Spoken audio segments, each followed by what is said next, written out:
صل على سيدنا محمد يا رب صل.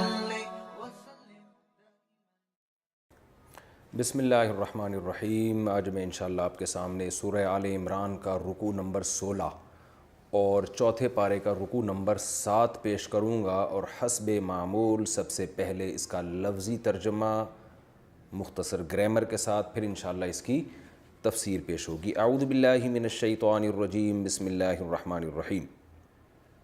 یا ایھا الذین آمنوا، اے لوگو جو ایمان لائے ہو، ان تطیعوا الذین کفروا، ان کا معنی اگر، تطیعوا اطاعت کرنا، اگر تم اطاعت کرو گے، الذین کفروا ان لوگوں کی جو کافر ہیں، یردوکم، ردہ یردو کا معنی لوٹانا، تو یردوکم یہ تمہیں لوٹا دیں گے، علی اعقابکم تمہاری ایڑیوں کے بل، الٹا چلا دیں گے تمہیں. یہ تو ہوگا کیا پھر اس سے؟ فتنقلبوا تم منقلب ہو جاؤ گے، تم الٹے چلے جاؤ گے، خاسرین خسارے میں ہو کر، یعنی تم ہٹ جاؤ گے اپنے سیدھے راستے سے، اور حال کیا ہوگا؟ خسارے والوں میں سے ہو جاؤ گے.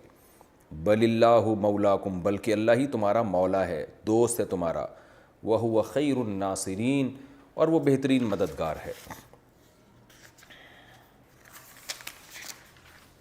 سنلقی فی قلوب الذین کفروا الرعب، عن قریب ہم ڈال دیں گے، فی قلوب الذین ان لوگوں کے دلوں میں، الذین کفروا جو کافر ہیں، القا یلقی القاء ڈالنا، سا کا معنی عن قریب بہت جلد، بس ابھی کر رہے ہیں یہ کام، نلقی ہم ڈال دیں گے ان لوگوں کے دلوں میں جو کافر ہیں، الرعب رعب ڈال دیں گے، بما اشرکو اس لیے کہ انہوں نے شرک کیا ہے، باللہ اللہ کے ساتھ، ما ایسی چیز کو شریک کیا ہے، لم ینزل بہ کہ جس کے ساتھ اللہ نے نازل نہیں کی، سلطاناً کوئی دلیل، یعنی جس کے برحق ہونے کی اللہ نے کوئی دلیل نازل نہیں کی، ایسوں کو انہوں نے اللہ کے ساتھ شریک کیا ہوا ہے. وَمَأْوَاهُمُ النَّارُ اور ان کا ٹھکانہ آگ ہے. وَبِئْسَ مَثْوَى الظَّالِمِينَ اور ظالموں کا بہت ہی برا ٹھکانہ ہے.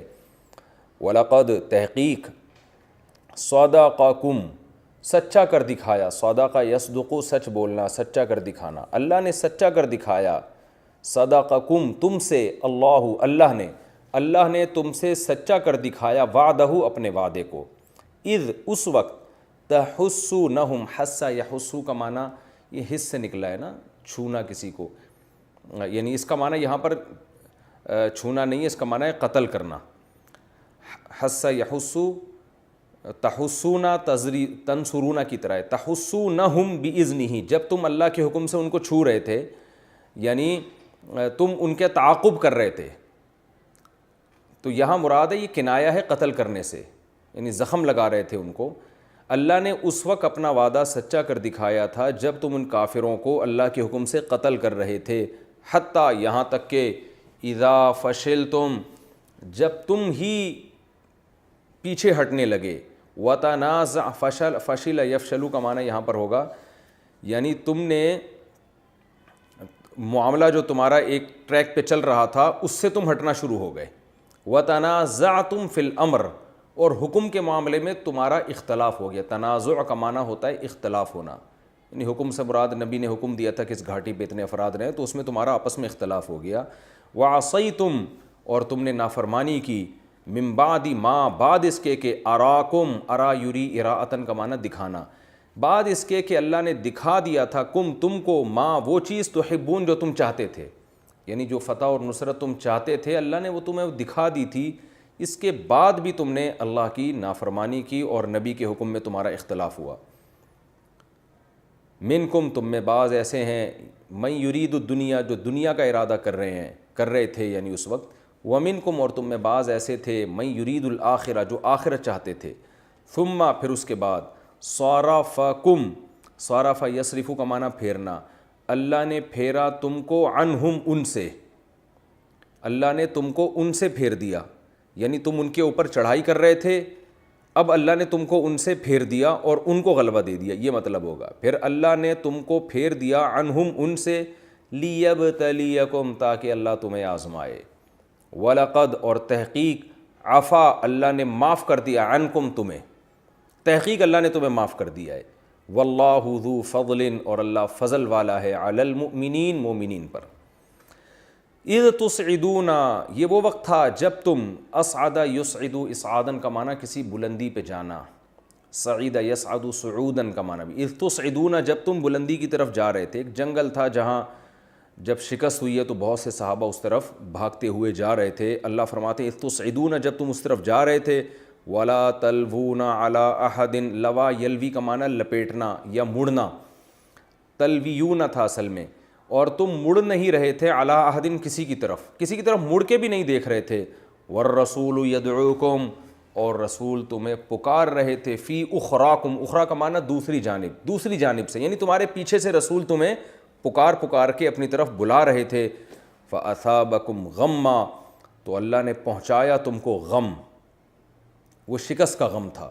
اللہ نے تمہیں اصابکم بدلے میں دیا، غمن بغم، غم کے بدلے میں، یعنی تم نے، رسول نے جب تمہیں پکارا تو تم پیچھے نہیں مڑے، جس کی وجہ سے رسول کو غم ہوا، تو اس غم کے بدلے میں اللہ نے تمہیں بھی غم دیا. وہ غم تھا شکست کا، کہ مشرکین نے حملہ کر کے بہت سے لوگ تمہارے شہید کر دیے. لیکن یہ جو اللہ نے تمہیں غم دیا کیوں؟ لِكَيْ لَا تَحْزَنُوا، کئی کا معنی بھی تاکہ لا تحزنوا، تمہیں غم نہ ہو، علی ما فاتکم، ان چیزوں پہ جو تم سے چھوٹ جائیں، تمہیں ان چیزوں پہ غم نہ ہوا کرے. کیا مطلب؟ یہ سزا بھی تھی لیکن اس میں تمہاری تربیت بھی مقصد تھی.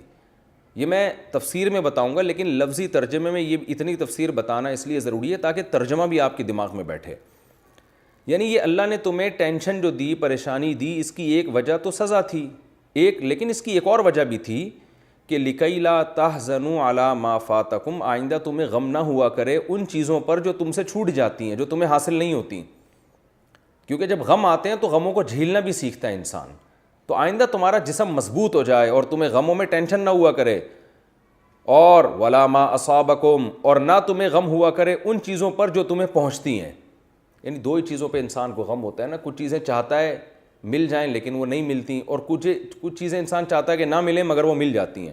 تو فاتکم کا معنی وہ چیز جو نہ ملی، اصابکم معنی وہ چیز جو تمہیں مل جائیں. تو جو نہ چاہتے ہوئے مل جائے وہ اصابکم ہے، جو انسان چاہتا ہو پھر بھی نہ ملے وہ فاتکم ہے. تو اللہ فرماتے ہیں تاکہ تمہیں آئندہ غم نہ ہوا کرے ان چیزوں پر جو تم سے چھوٹ جائیں، اور ان چیزوں پر بھی جو نہ چاہتے ہوئے بھی تمہیں پہنچ جائیں، جو مصیبتیں پہنچیں ان پر تمہیں غم نہ ہوا کرے، تم مضبوط ہو جاؤ. واللہ خبیر بما تعملون، جو کچھ تم کر رہے ہو اللہ اس سے باخبر ہے. ثم، پھر اس کے بعد کیا ہوا؟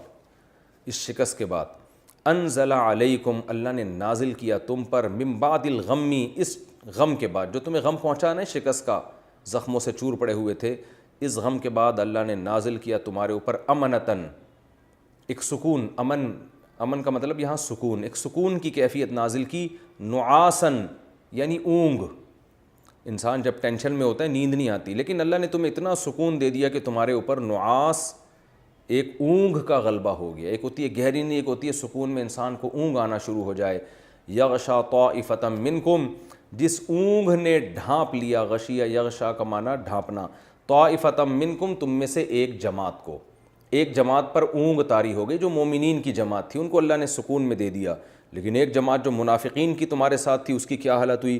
وطائفتن، اور ایک جماعت ایسی تھی، قد اہمتہم انفسہم، ان کے نفسوں نے ان کو، اہم یہم اہمامن کا معنی غم میں ڈالنا، فکر میں ڈالنا، ہم فکر کو بھی کہتے ہیں، ہموم اس کی جمع آتی ہے. تو ان کے نفسوں نے ان کو ٹینشن میں ڈال دیا، یعنی بجائے وہ سکون میں آنے کے اور ٹینشن میں چلے گئے. اور کیا ٹینشن تھی؟ یظنون باللہ، گمان کرنے لگے اللہ کے بارے میں، غیر الحق کی، غلط گمان، غلط باتیں اللہ کے بارے میں سوچنے لگے. ظن الجاہلیہ، زمانہ جاہلیت والے گمان، جیسے زمانہ جاہلیت کی ایک سوچ تھی کہ اللہ اپنے بندوں کے ساتھ غلط بھی کرتا ہے، تو یہ والی باتیں وہ سوچنے لگے. اور دل میں کیا کہنے لگے؟ یقولون، یا زبان سے کہنے لگے، یقولون کہنے لگے، حل لنا من الامر من شیء، کیا ہمارے ہاں بھی، ہمارا بھی، حل لنا کیا ہمارے لیے ہے، من الامری اس کام میں، من شیء کچھ بھی، یعنی کوئی ہمارا بھی کوئی اختیار ہے، کوئی ہماری بھی کوئی سن رہا ہے یہاں پہ. اب یہ منافقین نے ایسا کلام کیا تھا جس کے دو مطلب تھے. ایک مطلب تو یہ تھا کہ ہمارے تو مشوروں پر عمل ہی نہیں ہوا، اور جب نہیں ہوا تو اس کا نقصان یہ کہ آج اتنے لوگ مر گئے، اتنے شہید ہو گئے، اور اب شکست کھا کے یہاں بیٹھے ہوئے ہیں، تو ہماری تو کوئی سنتا ہی نہیں ہے، اور سب الٹا سیدھا ہو رہا ہے، یہ نقصان ہماری نہ سننے کی وجہ سے ہوا ہے، یہ اصل مطلب تھا۔ لیکن ڈرتے بھی تھے کہ ہم ایسی نیگیٹیوٹی پھیلائیں گے تو لوگ ہمارے خلاف ہو جائیں گے، تو اس کلام کا ایک دوسرا مطلب بھی نکلتا تھا۔ دوسرا مطلب یہ کہ بھائی جو کچھ ہو رہا ہے اللہ کی طرف سے ہو رہا ہے، ہمارا تو کوئی اختیار ہی نہیں ہے۔ یعنی منافق ایسی بات کرتا ہے نا کہ جب پکڑا جائے تو کہہ کہ بھائی اس کا یہ مطلب تھا، پکڑا نہ جائے تو پھر وہ نیگیٹیوٹی پھیلا رہا ہوتا ہے۔ تو حل لنا من الامر من شیء، کیا ہمارے لیے کچھ ہے؟ یعنی ہماری تو چل نہیں رہی، چل تو اللہ کی رہی ہے۔ ہم تو چاہ رہے ہیں فتح ہو جائے، ہم تو محنت کر رہے ہیں، لیکن ہو رہا ہے جو اللہ چاہ رہا ہے۔ تو ذو معنی کلام کیا انہوں نے۔ ایک کلام کا صحیح مطلب تھا، ظاہر ہے ہوگا وہی جو اللہ چاہے گا، اور ایک غلط مطلب تھا، اس کا ایک دوسرا معنی غلط تھا کہ ہماری کچھ بھی نہیں سنی جا رہی، سب اپنی نبی اپنی مرضی کر رہے ہیں، اور یہ جو لوگ ہیں ایمان والے لوگ یہ اپنی مرضی کر رہے ہیں، جس کی وجہ سے ہمیں یہ نقصانات ہو رہے ہیں۔ تو اللہ فرماتے ہیں کہ ان سے کہہ دیجئے قل ان الامر کلہ للہ، یہ بات تو طے شدہ ہے کہ امر اختیار اللہ ہی کا ہے، جیسے اللہ کہے گا ویسے ہوگا۔ وہ فتح دینا چاہے گا فتح ہوگی، نقصان پہنچانا چاہے گا نقصان ہوگا۔ تو اگر تمہارے کلام کا یہ مطلب ہے تو یہ مطلب تو بالکل ٹھیک ہے، لیکن قرآن کہہ رہا ہے یخفون فی انفسہم، یہ اپنے دلوں میں چھپاتے ہیں۔ اخفا یخفی، اخفاء کا معنی چھپانا، ما وہ چیز چھپاتے ہیں، لا یبدون لکا جو ظاہر نہیں کر رہے آپ کے لیے۔ دل میں ان کے کچھ اور ہے، زبان پہ پوری بات ظاہر نہیں کر رہے، وہ دل میں کیا ہے؟ یقولون، یہ کہہ رہے ہیں، یعنی دل میں جو ہے نا وہ یہ بات ہے، یقولون کہہ رہے ہیں، لو کان لنا من الامر، اگر ہوتا ہمارے لیے اس معاملے میں شیء کچھ بھی، یعنی ہمارے لیے کچھ بھی اختیار ہوتا، یہاں پر ہماری بھی کچھ سنی جاتی، کچھ ہمیں بھی ویلیو دی جاتی، ما قتلنا ہا ہنا، تو یہاں ہم لوگ قتل نہ ہوتے۔ ہم سے مراد ہمارے لوگ، اتنے لوگ قتل ہو گئے یہ ہماری نہ سننے کی وجہ سے۔ یعنی بجائے اس کے کہ جنگ میں موٹیویٹ کریں، حوصلہ دیں، اور نیگیٹیوٹی پھیلانے لگے، تو اللہ نے قرآن میں کہا قل، اے نبی آپ ان سے کہہ دیجئے، لو کنتم فی بیوتکم، اگر تم اپنے گھروں میں بھی ہوتے، لبرز الذین، لام کا تاکید کے لیے ہے، برز یبرز، بروزن کا معنی ظاہر ہونا، اگر تم اپنے گھروں میں بھی ہوتے نا، یہاں نہیں بھی آتے، لبرز الذین، تو ظاہر ہو جاتے وہ لوگ، کتب علیہم القتل، جن پر قتل لکھ دیا گیا ہے تقدیر میں، جن کے مقدر میں موت لکھ دی گئی ہے، وہ ظاہر ہو جاتے، الی مضاجعہم، اپنے مضجع کہتے ہیں سونے کی جگہ، اور قتل ہو کے جو بندہ جہاں گرتا ہے وہاں بھی وہ ایک قسم کا سو ہی رہا ہوتا ہے، تو اس کو بھی مضجع کہا گیا ہے، یعنی اپنے پچھاڑنے کی جگہ، جہاں وہ پچھاڑ کے قتل کر کے گرائے جاتے ہیں نا، ان جگہوں پہ یہ لوگ خود بخود پہنچ جاتے، ان کی تقدیر ان کو گھروں سے کھینچ کے یہاں لا کے موت دیتی، کیونکہ جس نے جس وقت مرنا ہے یہ بھی لکھا ہوا ہے، جہاں مرنا ہے یہ بھی لکھا ہوا ہے، تو ان کی بات سے نہیں ہوتا، جن کی مقدر میں موت ہے تقدیر ان کو گھروں سے نکال کے یہاں لا کے پچھاڑتی۔ وَلِيَبْتَلِيَ اللَّهُ مَا فِي صُدُورِكُمْ، اور یہ سب کچھ اس لیے ہوا ہے کہ اللہ آزمانا چاہتا ہے، یبتلی ابتلا سے، کہ اللہ جان لے ما فی صدورکم، تمہارے دلوں میں کیا ہے اللہ کے بارے میں۔ فتح میں تو پتہ چلتا ہے، شکست میں تم اللہ کے بارے میں کیا سوچتے ہو۔ وَلِيُمَحِّصَ مَا فِي قُلُوبِكُمْ، اور اللہ یہ بھی چاہتا ہے کہ جو کچھ تمہارے دلوں میں ہے اللہ اس کو خالص کر دے، تمحیص کا معنی اس میں نکھار پیدا کر دے، آزما کے اس کو مضبوط کر دے تمہارے دلوں کو۔ واللہ علیم بذات الصدور، اللہ سینوں کے بھیدوں کو خوب جانتا ہے۔ ان الذین، بے شک وہ لوگ، تولوا منکم، جنہوں نے تم میں سے پیٹھ پھیری، تولوا میدان غزوہ احد میں پیٹھ پھیری ہے جن لوگوں نے، یوم، اس دن، التقى الجمعان، جس دن دو جماعتوں کی آپس میں ملاقات ہوئی تھی۔ التقا یلتقی التقاء کا معنی ملاقات کرنا، لقیہ یلقا سے باب افتعال ہے۔ جمعان، جمع ایک جماعت، جمعان دو جماعتیں، یعنی کافر اور مسلمانوں کی جماعتوں کی جب آپس میں ملاقات ہوئی تھی، اس دن جن لوگوں نے پیٹھ پھیری ہے، انما، وہ صرف اس لیے تھی، استزلہم الشیطان، شیطان نے ان کو پھسلا دیا۔ زلہ، زے کے ساتھ اس کا معنی ہوتا ہے پھسلنا، زلل یزللو پڑھا جاتا ہے، زل یزللو۔ عجیب بات ہے، آپ دیکھیں عربی میں ایک لفظ ہے ذلہ، ذال کے ساتھ، اس کا معنی ہے ذلیل ہونا، ایک ہے ضاد کے ساتھ ضلہ، اس کا معنی ہوتا ہے گمراہ ہونا، ایک ہوتا ہے زا کے ساتھ ذلہ، اس کا معنی ہوتا ہے پھسلنا، اور ایک ہوتا ہے وا کے ساتھ ضلہ، اس کا معنی ہوتا ہے چھاؤں میں آنا۔ تو ہر لفظ کا الگ مطلب ہے، لیکن پبلک سب کو ذلہ ہی پڑھ رہی ہوتی ہے۔ تو انما استزلہم الشیطان، شیطان نے ان کو پھسلا دیا تھا سیدھے راستے سے، کیوں؟ ببعض ما کسبوا، جو کچھ انہوں نے غلطی کی ہے، کسبو کا معنی جو غلطی کی ہے، اس غلطی کے بعض کی سزا کے طور پر، اس غلطی کے بعض کے بدلے میں، بی کا معنی بوجہ، بعض سبب کے لیے بھی آتا ہے کہ شیطان نے ان کو پھسلا دیا تھا، بی بعضی، بعض اس غلطی کے بدلے میں، ما کسبو جو انہوں نے کی، یعنی غلطی کی پوری سزا نہیں ہے، یہ غلطی کی تھوڑی سی سزا ہے۔ وہ غلطی کیا تھی؟ وہی گھاٹی سے ہٹ جانا۔ تو اس غلطی کی وجہ سے شیطان نے ان کو پھسلا دیا اور ان کے حوصلے پست کروائے شیطان نے۔ لیکن کیا ہے؟ وَلَقَدْ تحقیق عَفَى اللَّهُ عَنْهُمْ، اللہ ان کو معاف کر چکا ہے۔ لقد کا معنی یہ کام ہو چکا ہے، اس پہ ٹینشن نہ لو۔ ان اللہ غفور حلیم، بے شک اللہ معاف کرنے والا، حلیم بہت زیادہ بردبار ہے، برداشت والا ہے۔ یہ تو اس کا لفظی ترجمہ ہوا، اب ہم انشاءاللہ اس کی تفسیر کی طرف چلتے ہیں۔ غزوہ احد کے واقعات ہی چل رہے ہیں، اس میں بہت طویل واقعہ اللہ نے غزوہ احد کا بیان کیا، کیونکہ اس میں صحابہ کے حوصلے بہت پست ہوئے تھے، پھر دوبارہ انہوں نے ہمتیں کی، کہیں صحابہ کو تنبیہ ہو رہی ہے، کہیں ان کی تعریفیں ہو رہی ہیں، دونوں چیزیں ساتھ ساتھ چل رہی ہیں تاکہ قیامت تک آنے والے انسانوں کو سبق حاصل ہو۔ تو ہوا یہ تھا کہ جب غزوہ احد میں شکست ہوئی ہے اور یہ خبر پھیل گئی کہ آپ صلی اللہ علیہ وسلم شہید ہو چکے ہیں، تو مسلمانوں میں جو اہل اسلام میں منافقین بھی تھے، وہ ہر وقت اس ٹوہ میں لگے رہتے تھے کوئی موقع ملے تو انہوں نے، بعض صحابہ کے تو حوصلے ویسے ہی پست ہو گئے نبی سے محبت کی وجہ سے، لیکن منافقین کو موقع مل گیا، انہوں نے کہا کہ بھئی دیکھو اب محمد صلی اللہ علیہ وسلم تو شہید ہو گئے، قتل ہو گئے، اب کیا ہم کس کو فالو کریں؟ تو پرانا جو ہمارے باپ دادا کا جو دین تھا، کیونکہ منافق یہودیت پہ تھے، تو ہم اسی یہودیت کی طرف چلتے ہیں۔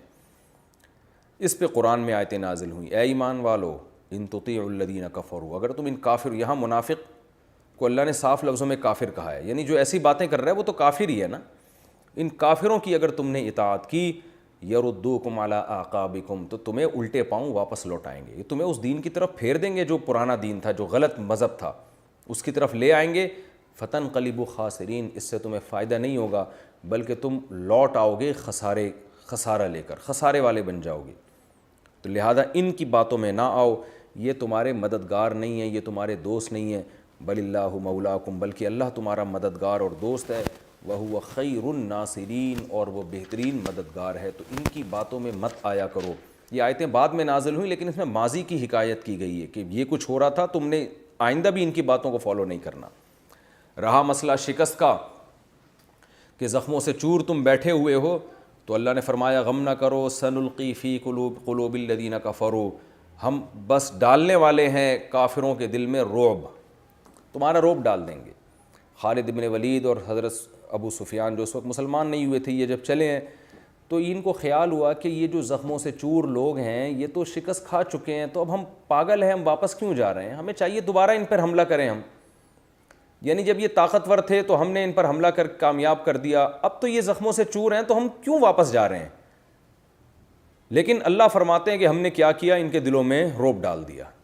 اسباب کی دنیا میں ان کو لوٹنا چاہیے تھا، مگر یہ ڈر گئے کہ ایسا نہ ہو کہ کچھ اور ہی نہ ہو جائے، اور صحابہ بھی تیار ہو گئے تھے دوبارہ لڑنے کے لیے، تو یہ خوف ان کے دلوں میں بیٹھ گیا کہ بھئی یہ شکست کھا کے بھی دوبارہ لڑنے کے لیے تیار ہیں، تو چھوڑو، جو فتح ہے وہ کہیں دوبارہ شکست میں تبدیل نہ ہو جائے۔ تو اللہ نے صحابہ کو تسلی دی شکست کے بعد کہ ہم کافروں کے دل میں رعب ڈالیں گے، اس لیے کہ یہ اللہ کے ساتھ شرک کرتے ہیں اور ایسی چیزوں کو شریک کرتے ہیں جن کی ان کے پاس کوئی دلیل نہیں ہے۔ تو توحید پرست آدمی میں کانفیڈنس ہوتا ہے، اس کا ایک خدا ہوتا ہے، مشرک کو تو پتہ ہی نہیں ہوتا کس وقت کون مدد کرے گا آپ کی۔ وَمَأْوَاهُمُ النَّارُ، ان کا ٹھکانہ جہنم کی آگ ہے، وَبِئْسَ مَثْوَى الظَّالِمِينَ، اور ظالموں کا بہت برا ٹھکانہ ہے۔ پھر اللہ صحابہ پہ اپنی نعمت بیان کر رہے ہیں، منافقین نے یہ پروپیگنڈا شروع کیا، اللہ نے تو وعدہ کیا تھا کہ فتح ہوگی، یہ کیا ہو رہا ہے ہمارے ساتھ؟ تو اللہ نے صحابہ کو تسلی دی، فرمایا وَلَقَدْ صَدَقَكُمُ اللَّهُ وَعْدَهُ، اللہ تو اپنا وعدہ سچا کر چکا ہے، فتح کے اللہ نے جو وعدے کیے تھے وہ تو سچے کر دیے۔ کب؟ اِذْ تَحُسُّونَهُم بِإِذْنِهِ، جب تم ان کافروں کو اللہ کے حکم سے قتل کر رہے تھے میدان احد میں، حتیٰ اذا فشلتم، یہاں تک کہ جب تم ہی پیچھے ہٹنا شروع ہو گئے، تم نے ہی غلطیاں کرنا شروع کر دیں۔ وہ غلطی کیا تھی؟ وَتَنَازَعْتُمْ فِي الْأَمْرِ، تم نے نبی کے حکم میں اختلاف کرنا شروع کر دیا۔ عبداللہ بن جبیر کے ساتھ کچھ لوگ تھے، انہوں نے کہا ہم گھاٹی پہ رہیں گے، کچھ نے کہا نہیں بھائی اب تو فتح ہو چکی ہے، اب تو مال غنیمت مل رہا ہے، تو جا کے ہم مال غنیمت لیتے ہیں لوگوں کے ساتھ اور اس میں لوگوں کے ساتھ شریک ہو جاتے ہیں، ہم کیوں پیچھے رہیں اس معاملے میں؟ تو یہ نبی کے حکم کی خلاف ورزی ہوئی تھی تو یہ تم سے ہوا ہے یہ کب سے سب کچھ. وَعَصَيْتُم مِّن بَعْدِ مَا أَرَاكُم مَّا تُحِبُّونَ, اور جب اللہ نے تمہیں وہ چیز دکھا دی جو تم پسند کرتے ہو. فتح و نصرت یہ ہر ایک کو پسند ہوتا ہے, تو اللہ نے جب تمہیں یہ چیز دکھا دی اس کے بعد تم نے نافرمانی کی ہے, اور وہ نافرمانی ایسے کی منکم من یرید الدنیا, تم میں بعض ایسے دنیا چاہ رہے تھے. دنیا سے مراد مال غنیمت ہے, ان کو مال غنیمت جمع کرنے میں جلدی تھی کہ ہم جلد سے جا کے جلد سے جلد مال غنیمت جمع کریں. ومنکم من یرید الآخرہ, کچھ ایسے تھے جو آخرت چاہتے تھے. وہ کہتے تھے بھئی مال غنیمت بعد میں ملے گی, پہلے ہمیں نبی کا حکم ہے کہ ہم اس گھاٹی پر رہیں تاکہ دشمن یہاں سے حملہ نہ کر دے, ہم نبی کے حکم کو فالو کریں گے. تو ثم صرفکم عنہم, اللہ فرماتے ہیں اس کا نتیجہ کیا نکلا کہ تم میں بعض لوگ مال غنیمت لینے چلے گئے, تو اس کا نتیجہ یہ نکلا ثم صرفکم, اللہ نے پھیر دیا تمہیں عنہم, ان سے, یعنی پلڑا اللہ نے الٹ دیا. لیبتلیکم, تاکہ اللہ تمہیں آزمائے. اس میں اللہ بتا رہے ہیں کہ صرف سزا برائے سزا نہیں تھی, بلکہ اس سزا میں بھی ایک حکمت تھی, یعنی یہ سزا بھی اللہ نے دینی تھی. وہ کیا تھی؟ لیبتلیکم, تاکہ اللہ تمہیں آزمائے. کیونکہ ہمیشہ فتوحات ہوتی ہیں تو پھر آزمائش نہیں ہوتی, آزمائش تو یہی ہوتی ہے, کبھی فتح کبھی شکست. تو اللہ نے شکست تمہیں دینی تھی اور یہ غلطی بھی اللہ نے تم سے کرانی تھی. تو اس میں ایک طرح سے تسلی ہے کہ بھائی اب ان پہ بیٹھ کے رو مت کہ ان سے غلطی کیوں ہوئی. بھائی یہ غلطی بھی گویا مقدر میں لکھی ہوئی تھی, بعض لوگوں کو مال غنیمت کی طرف بھیجنا تھا اللہ نے تاکہ ان سے غلطی ہو, تاکہ شکست ہو, نہ کوئی بہانہ بنے شکست کا, اور اس غلطی کے نتیجے میں تمہیں شکست ہو اور تمہارے لوگ شہید ہوں, تمہیں زخم پہنچے, تاکہ تمہارے اندر مشکلات کو برداشت کرنے کا حوصلہ پیدا ہو. کیونکہ آگے اللہ نے تم سے پوری دنیا میں حکومت لینی ہے, بڑی بڑی قوموں سے تمہارے مقابلے ہونے ہیں, اس سے زیادہ بڑی بڑی تمہارے پاس آزمائشیں آئیں گی, تاکہ لیبتلیکم, اللہ تمہیں آزمانا چاہتا تھا. رہا مسئلہ کہ تم سے غلطی ہوئی, مال غنیمت جمع کرنے میں لگ گئے, تو اس کی ٹینشن مت لو. وَلَقَدْ عَفَا عَنْكُمْ, تحقیق اللہ تمہیں معاف کر چکا ہے. دیکھیں اللہ یہ بھی کہہ سکتے عفا عنکم, اللہ نے معاف کر دیا, نہ اللہ نے لقد کا لفظ لگایا. تحقیق, قد کا معنی ہوتا ہے یہ کام, یعنی تاکید بھی ہے اور یہ پریزنٹ پرفیکٹ ٹینس ہے, یعنی یہ کام ہو چکا ہے, اس کی فکر مت لو. وَلَقَدْ عَفَا عَنْكُمْ, اللہ تمہیں معاف کر چکا ہے. اب اس ٹاپک کو دوبارہ نہ اٹھاؤ. اس میں اللہ نے یہ بھی بتا دیا کہ کسی کو بھی صحابہ کرام پر اس شکست کی وجہ سے طنز کرنے کی بالکل اجازت نہیں ہے. اور یہ بات خوب سمجھ لیں کہ یہاں جو اللہ نے یہ فرمایا نا, تم میں بعض لوگ دنیا کے متلاشی تھے, تو اس سے بھی بعض لوگوں نے صحابہ کرام کے جو دشمن ہیں انہوں نے صحابہ پہ طنز کیا ہے کہ وہ دنیا کی لالچ میں مال غنیمت لینے گئے تھے. تو یاد رکھیں یہ قرآن مجید کا ایک انداز ہے کہ قرآن مجید غلطی پر تنبیہ کرنے کے لیے اس طرح کے الفاظ استعمال کرتا ہے. جیسے آدم علیہ السلام کے بارے میں کہا آدم نے خدا کی نافرمانی کی, حالانکہ وہ بھی علماء کا اتفاق ہے کہ پیغمبر سے گناہ نہیں ہو سکتا, اجتہادی غلطی ہو سکتی ہے. تو یہاں بھی صحابہ میدان احد میں اللہ کی رضا کے لیے آئے تھے, جیسے قرآن میں دوسرے مقامات پر ہے. تو مال غنیمت جمع کرنا یہ خدا کی نافرمانی میں نہیں تھا, بلکہ ان کا خیال یہ تھا کہ نبی کا جو حکم ہے کہ ہم گھاٹی پر رہیں, یہ حکم اس وقت تک کے لیے تھا جب تک ہمیں فتح نہیں ہو جاتی. جب فتح ہو گئی تو اب حکم ختم, اب تو مال غنیمت جمع کرنے کا حکم ہے, کیونکہ اللہ نے خود قرآن میں کہا کہ کلوا مما غنمتم, جو مال غنیمت ملے اسے کھاؤ.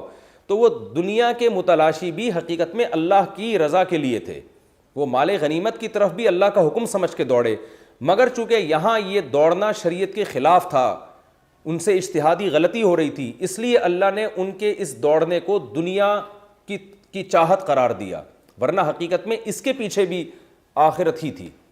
لیکن چونکہ وہ اجتہادی غلطی تھی تو اس کو اللہ تعالیٰ نے یوں تعبیر کیا کہ تم دنیا کی طرف دوڑ رہے ہو, یعنی جو ہے نا اس میں تم جلدی کر رہے ہو.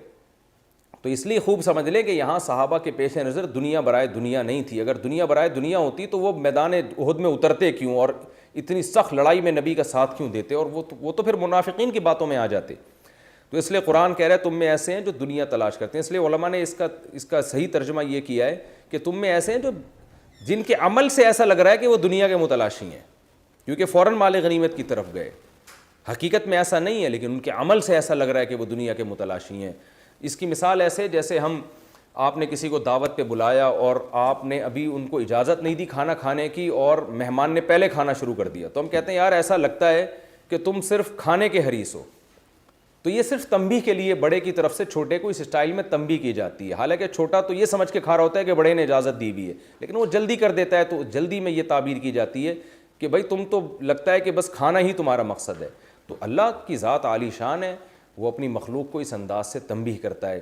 جیسے یونس علیہ السلام کو تنبیہ کی کہ یونس فظن ان لن نقدر علیہ, یونس ہماری اجازت کے بغیر فرار ہوئے, اور یونس یہ سمجھا کہ ہمیں یونس علیہ السلام پر قدرت ہی نہیں ہے. حالانکہ پیغمبر تو یہ سمجھ ہی نہیں سکتے کہ اللہ کو ہم پہ قدرت نہیں ہے. پیغمبر کا تو عقیدہ ہوتا ہے کہ اللہ جب چاہے, لیکن یونس کا عمل سے بظاہر ایسا لگ رہا ہے جیسے اللہ تو وہ چھوڑ دے گا آپ کو اور آپ جائیں جہاں چاہیں اپنی قوم کو, لیکن اللہ کا انداز ہے, وہ صاحب جلال ہے, وہ اپنے بندوں کو اسی انداز میں تنبیہ کرتا ہے. اس لیے یونس علیہ السلام کے بارے میں اللہ نے کہا کہ یونس یہ سمجھے کہ اللہ کو یونس پر قدرت ہی نہیں ہے اور اللہ یونس کو پکڑ ہی نہیں سکتا.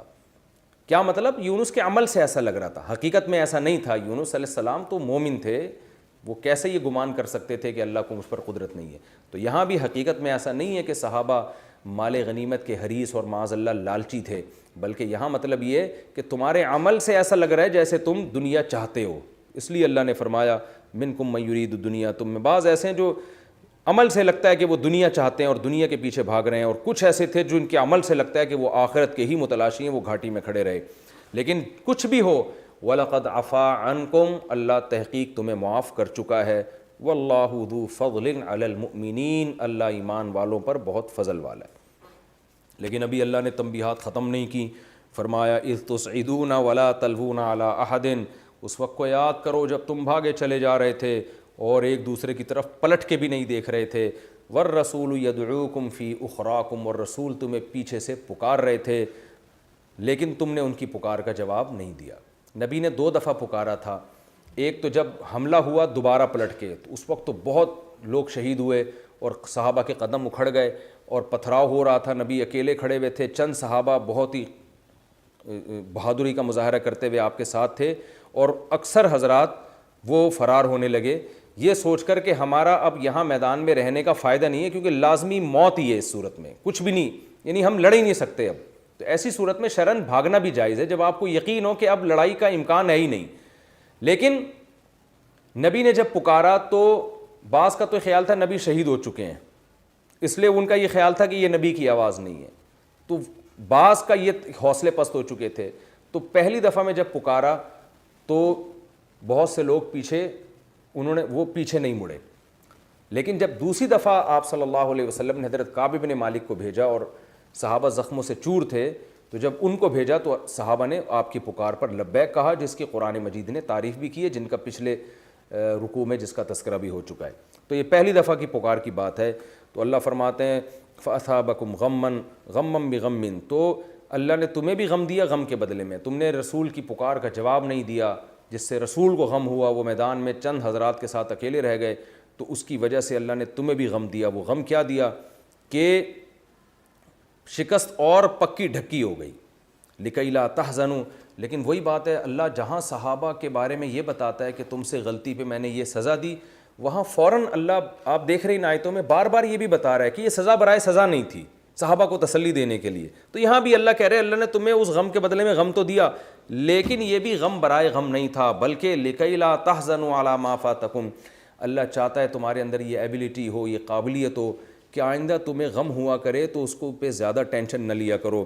وَلَا مَا أَصَابَكُمْ, کوئی چیز چھوٹ جائے تو اس پہ بھی غم نہ ہو, اور کوئی مصیبت پہنچ جائے تو اس پہ بھی غم نہ ہو. یعنی تمہیں مضبوط بنانا بھی مقصد ہے. جو لوگ مصیبتیں جھیل چکے ہوتے ہیں وہ مصیبتیں جھیلنے کے عادی ہوتے ہیں.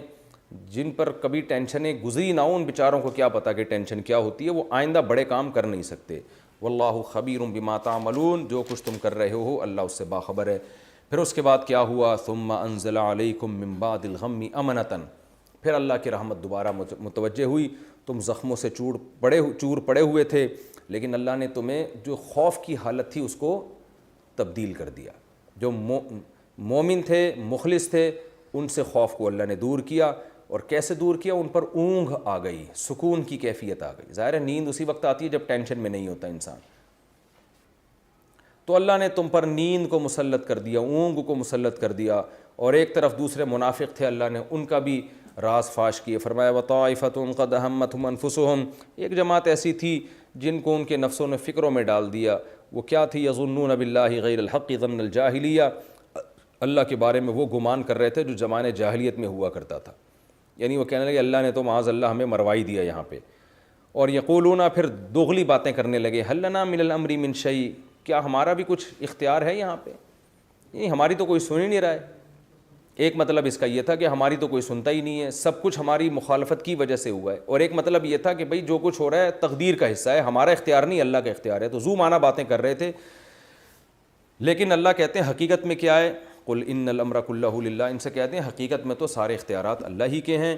لیکن جو یہ بول رہے ہیں نا, اس کا اصل مطلب یہ ہے یخفون فی انفسہم ما لا یبدون لک, اپنے دلوں میں جو انہوں نے چھپایا ہوا ہے نا وہ پورے طور پر زبان سے ظاہر نہیں کر رہے. دل میں کیا ہے, یقولون کہہ رہے ہیں لو کان لنا من الامر شیء, اگر اس معاملے میں ہمارا بھی کوئی اختیار ہوتا ما قتلنا ہا ہونا, تو ہم یہاں قتل نہ ہوتے.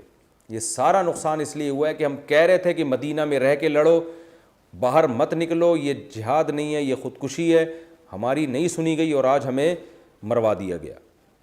قل, اے نبی ان سے کہہ دیجئے لو کنتم فی بیوتکم, موت زندگی اللہ کے ہاتھ میں. ان سے کہہ دیجئے اگر تم اپنے گھروں میں بھی ہوتے تو جن کی قسمت میں قتل لکھا ہوا ہے لبرزا, البتہ تحقیق وہ ظاہر ہو جاتے, الی مضاجعہم, اپنی جو جگہ ہے نا قتل ہونے کی, اپنے مقتل میں اور قتل گاہوں میں, اللہ ان کو نکال کے وہاں لا کے موت دیتا. وَلِيَبْتَلِيَ اللَّهُ مَا فِي صُدُورِكُمْ, اور جو کچھ اللہ نے کیا وہ اس لیے کیا کہ اللہ جانچ لے ماں ان چیزوں کو جو تمہارے دلوں میں ہے. اللہ یہی دیکھنا چاہتا تھا مومن کون ہے اور منافق کون. تو اللہ نے مومن اور منافق کو آزما لیا, تمہارے سینوں کو اللہ نے آزما لیا کہ سینوں میں کیا ہے. وَلِيُمَحِّصَ مَا فِي قُلُوبِكُمْ, اور تمہارے دلوں کو اللہ جو ہے وہ اس کے میل کو بھی دور کرنا چاہتا تھا. یعنی آزمائشوں میں ڈال کے اللہ نے تمہیں اور زیادہ مضبوط کر دیا ہے. واللہ علیم بذات الصدور, اللہ سینوں کے بھیدوں کو جانتا ہے. ان الذین تولوا منکم, کیا مطلب جانتا پہلے سے ہے لیکن آزمائش کے ذریعے اللہ ظاہر بھی کرنا چاہ رہا ہے.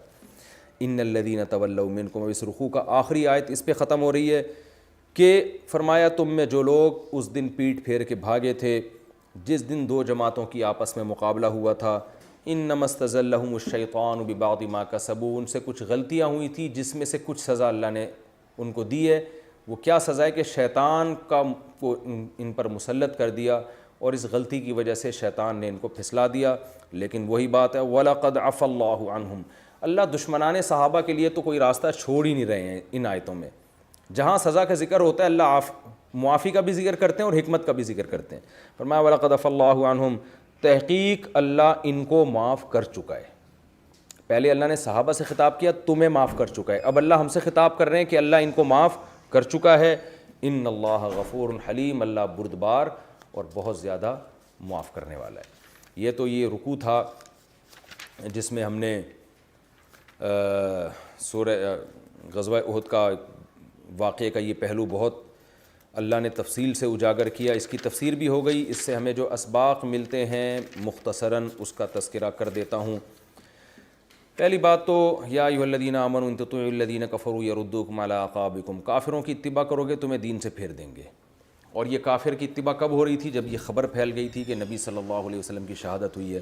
اس سے پتہ چلتا ہے کہ جب بھی کوئی غم کی خبر پھیلتی ہے تو اس میں دو طرح کے لوگ ہوتے ہیں, ایک حوصلہ توڑنے والے اور ایک حوصلہ دینے والے. تو ایسے موقع پہ جو آپ کے حوصلوں کو پست کرنے والے لوگ ہوں ہمیں ان کو فالو نہیں کرنا چاہیے. فالو ہمیں ان کو کرنا چاہیے جو ہمارے حوصلے بڑھانے والے ہوں, جو یہ کہہ رہے ہوں بھائی اگر کچھ ہو بھی گیا تو کیا ہو گیا, اللہ ہمارے ساتھ ہے. تو ایسے لوگوں کو فالو کرنا چاہیے ہمیں. دوسری بات یہ بھی پتہ چلتی ہے کہ اسلام اور کفر کا جب بھی مقابلہ ہوگا تو صرف اسباب نہیں بلکہ قرآن کہتا ہے سنلقی فی قلوب الذین کفروا الرعب, ہم کافروں کے دلوں میں رعب ڈالیں گے. تو یہ صرف میدان جنگ میں نہیں ہے, دنیا میں جب بھی حق اور باطل کا مقابلہ ہوتا ہے اگر آپ حق پر ڈٹے رہیں تو اللہ باطل کے دل میں رعب ڈالتا ہے, چاہے وہ نظریاتی جنگ ہو, دلائل کی جنگ ہو یا میدان جنگ ہو. تو یہ اللہ کی طرف سے مدد ہوتی ہے. اور اس کی وجہ کیا ہے؟ بما اشرکوا باللہ, کافر یا تو اللہ کو مانتا ہی نہیں ہے, مانتا ہے تو اللہ کے غیر کو اللہ کے ساتھ شریک کرتا ہے یا باطل مذہب کو فالو کرتا ہے. تو جو لوگ بھی ایسی چیز کو فالو کرتے ہیں ما لم ینزل بہ سلطانہ, جس کی ان کے پاس دلیل نہیں ہوتی, تو ویسے ہی مرعوب ہوتے ہیں, ویسے ہی وہ مرعوب ہو جاتے ہیں. تو اہل حق کے ساتھ اللہ کی مدد اور اہل باطل کے دلوں میں اللہ اہل حق کا رعب ڈالتے ہیں۔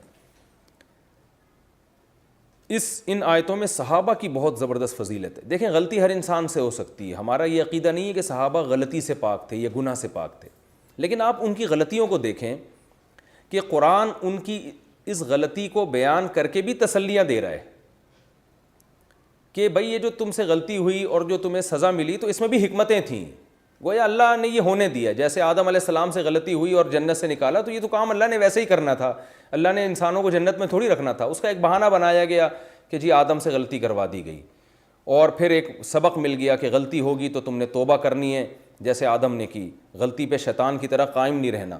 تو یہاں بھی یہ سب کچھ ہو رہا ہے کہ اس سے صاف پتہ چلتا ہے کہ چونکہ ہمارے نبی صلی اللہ علیہ وسلم آخری نبی ہیں تو آپ کو جو ساتھی دیے گئے وہ بھی بہت قیمتی صحابہ دیے گئے، قیمتی ساتھی دیے گئے، ان سے غلطی بھی کروائی گئی یہ بتانے کے لیے کہ غلطی ہو تو یہ اس کے نتائج یہ نکلتے ہیں اور اس میں تمہارا عمل یہ ہونا چاہیے۔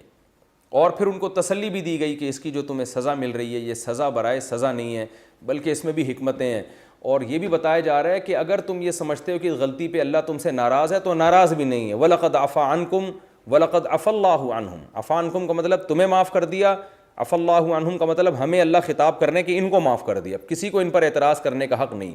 ویسے بھی دیکھیں کامن سینس کی بات ہے کہ اگر معاذ اللہ صحابہ کرام نبی کے ساتھی نہ ہوتے تو میدان احد میں نکلتے کیوں؟ پھر وہ تو منافقین کی طرح باتیں کرنے کے لیے نکلتے، بس لوگوں کو پروپیگنڈا کرنے کے لیے، تو باقاعدہ لڑائی کے لیے نکلے تھے۔ ایک چیز میں ان سے اجتہادی خطا ہو گئی، وہ یہ سمجھ رہے تھے بعض حضرات کہ نبی نے جو ہمیں گھاٹی پہ بٹھایا ہے وہ صرف اس وقت تک کے لیے بٹھایا جب تک فتح نہیں ہو جاتی، اور بعض کا خیال یہ تھا کہ نہیں بھئی یہ مستقل بیٹھنا ہے جب تک کہ نبی کی ہمیں پرمیشن نہیں ملتی۔ تو غلطی بھی انسانوں سے ہوتی ہے۔ اس میں یہ بھی ہمیں پتہ چلتا ہے کہ اللہ تعالیٰ صحابہ کو غلطی پہ تنبیہ کر کے بھی ان کی غلطی کو معاف کرنے کا بھی اعلان کر رہے ہیں اور اس میں حکمتیں بھی بتا رہے ہیں۔ تو ہمیں بھی اپنے چھوٹوں کے ساتھ یہ کرنا چاہیے کہ ایسا نہ ہو کہ ان سی غلطی پر ہم قیامت تک کے لیے اس کو لے کے ہی بیٹھ جائیں۔ آج بہت سے لوگ دیکھتے ہیں کہ کسی چھوٹے سے غلطی ہو گئی تو بار بار اسی کو دہراتے رہے، تم نے تو یہ کیا تھا، تم نے تو یہ کیا تھا، اس سے موٹیویشن نہیں ملتی، حوصلے پست ہو جاتے ہیں۔ تو غلطی ہو گئی اس کو خود تسلی بھی دیں، آپ غلطی پہ سزا دے کے تسلی بھی دیں، بھائی ہو گیا، کوئی اتنے بڑا مسئلہ نہیں ہے، سب کے ساتھ ہوتا ہے۔ تو یہ ہمیں بھی کرنا چاہیے جو اللہ کی عادت ہے۔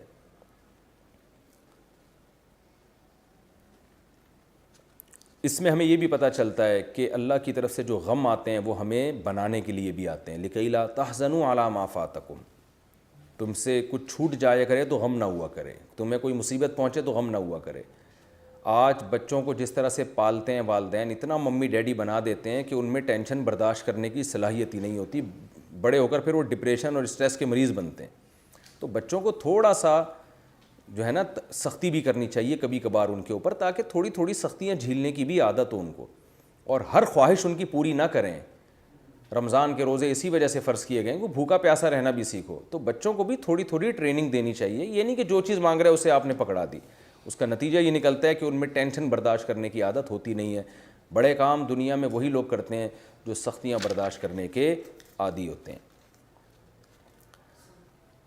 اور ہمیں یہ بھی پتہ چلتا ہے کہ جب بھی کوئی آزمائش آتی ہے تو دو طرح کے لوگ، یعنی انسان دو طرح کے حصوں میں ڈیوائیڈ ہو جاتے ہیں، مخلص اور منافق۔